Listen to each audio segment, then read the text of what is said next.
I woke up this morning with an idea so outrageous that even I questioned my own sanity, but then again, when you have access to one of the rarest hypercars on the planet, valued at nearly $5 million, sometimes you have to do things that make no sense just to see what happens. So I decided that instead of taking this piece of rolling art to a private track, an exotic car show, or a luxury resort, I would do the complete opposite and drive it to the most ordinary and mundane place imaginable, the local grocery store. And from the moment I pressed the ignition button and the beastly engine roared to life, I could feel the stares from my neighbors through their curtains, the rumble echoing through the quiet streets. Because this wasn't just any car, this was a vehicle built with aerospace-level engineering, carbon fiber woven with precision, a cabin wrapped in rare leathers that felt softer than anything money could buy at a mall, and wheels that cost more individually than some people's entire cars. And here I was, casually pulling out of my driveway, making my way through city traffic where every single driver that pulled up next to me couldn't help but roll down their window, take out their phone, and capture the moment. Because spotting a car like this outside of an auto show is like seeing a unicorn in a supermarket parking lot. And I laughed to myself as I approached the first stoplight, where a man in a delivery truck leaned out of his window and shouted, "Man, are you lost? That car doesn't belong here."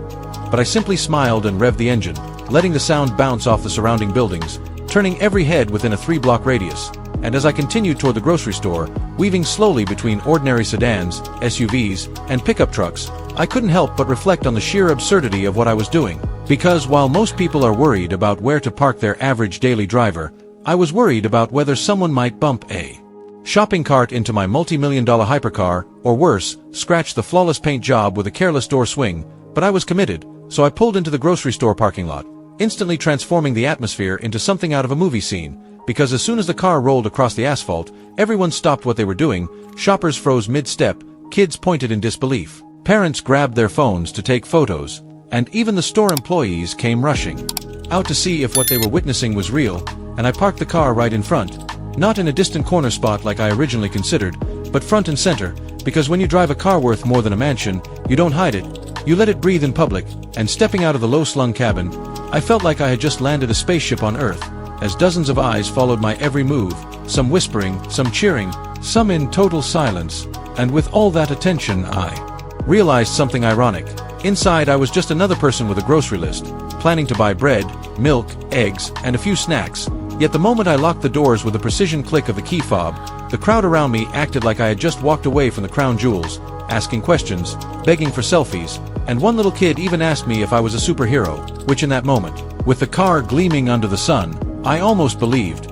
But I politely excused myself and headed into the store, grabbing a cart and blending in with the ordinary shoppers who kept stealing glances at me, probably wondering what kind of person drives a car worth $5 million just to pick up groceries. And as I moved through the aisles, something funny happened. I felt oddly normal, because no one inside the store could see the machine sitting outside. And I was just another person comparing cereal boxes and deciding between organic or regular produce. But every time someone recognized me from the parking lot, they couldn't help but ask questions, like, "Is that really your car?" Or, "How much does it cost to fill the gas tank?" And I answered politely, laughing at their shock when I told them the tires alone could buy them a used car, and the fuel economy was so bad that it basically drank gasoline faster than anyone drinks soda. And by the time I got to the checkout counter, the cashier gave me a look that said they had already heard from 5 different people about the spaceship parked outside. And as I loaded my groceries into bags, I braced myself for what was next. Walking back out into the open, because the crowd hadn't left. In fact, it had doubled, with people standing around, filming, waiting to see me return to the car. And I couldn't help but laugh at the spectacle, because all I wanted was to buy a carton of milk. But now I was the star of a viral internet video unfolding in real time. And as I carefully placed the grocery bags into the front storage compartment, which barely had enough space for a few items, everyone laughed and clapped, realizing the ridiculousness of using a hypercar as a grocery hauler. But I shut the lid, slid back into the driver's seat, and with one push of the button, the engine came alive again, sending shivers through the entire parking lot. And as I slowly pulled away, I thought about how surreal it felt. How this blend of the extraordinary and the ordinary created such a memorable experience. Because driving a $5 million car is already insane, but taking it to the grocery store, among shopping carts and daily routines, transformed it into a story people would never forget. And maybe that's the beauty of it. Sometimes the most outrageous adventures aren't about speed, luxury, or exclusivity, but about placing something extraordinary in the middle of the ordinary, letting the two worlds collide, and leaving behind a moment that nobody who witnessed it will ever stop talking about. And as I cruised back Home with my groceries, I couldn't help but smile, knowing that I hadn't just driven a hypercar that day, I had created an experience, a memory, and perhaps even a legend, because years from now, people will still say, "Remember that time someone drove a $5 million car to the grocery store?" And I'll quietly grin, knowing that someone was me.